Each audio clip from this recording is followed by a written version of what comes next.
What is with people who just absolutely have no awareness of their surroundings? There are people who will literally stop in the middle of pedestrian traffic and just have a full-out conversation as if they're not being a nuisance to the other pedestrians who have places to be.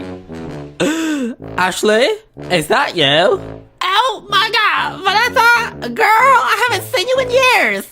So how's the hubby? I haven't talked to Rick in years. You mean my ex-hubby? Oh my god, girl, I have so much to tell you right here, right now. It's so good that I met you right here in the middle of this busy street so I can tell you my whole backstory of why my husband cheated on me. Oh my god, move. So infuriating. Move, I please. There's a should've known. Starbucks right there. Just move. Next time you think about catching up with your old BFF from middle school in a busy crowd, just think about what would happen if you were driving on a highway and tried doing that. Exactly. You wouldn't. Speaking of driving, jaywalkers. Come on, I have no problem with you as long as you get your Frogger skills on and don't cause a vehicular centipede of traffic. One time I was walking my dog and saw this woman make an attempt to jaywalk.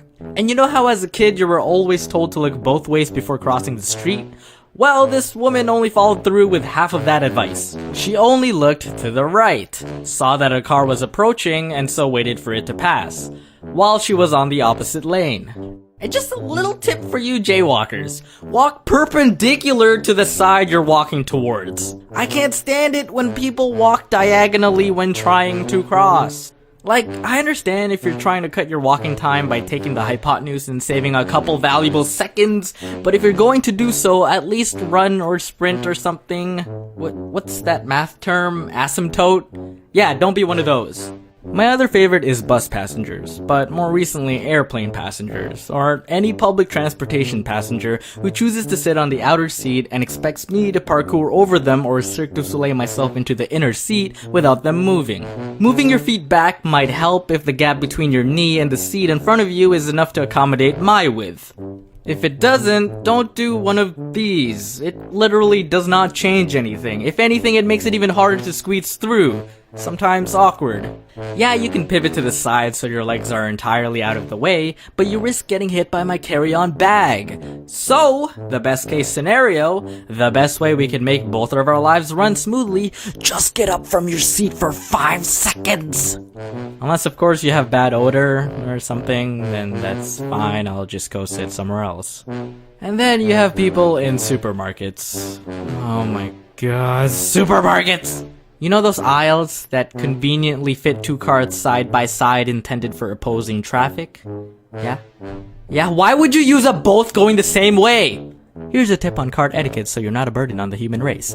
If you see a product that you are interested in purchasing and would like to inspect it for an extended duration, please park your cart on the same side of the product you are inspecting. The closer to your product, the better.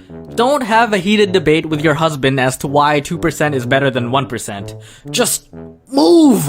You teenagers walking side by side on the road thinking it's cool to occupy space you're not supposed to, move. You people trying to get into a crowded subway car during rush hour, let the current passengers out first. Move. You drivers at the front of traffic and not realizing the light's green because you're on your phone being a boy, make like a U-Haul and move.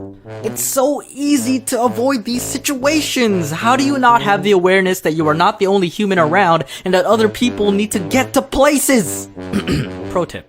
PSA from Domics. If you're out in public and you're in motion and then you're suddenly not, ask yourself, am I being a piece of trash by idling here and being in someone's way? If not, carry on. If yes, then you should probably want to... What's the title of this video? Move! Hello guys, very sorry about my absence. Thank you to those who were very patient since my last video. I am aware it's been a long time.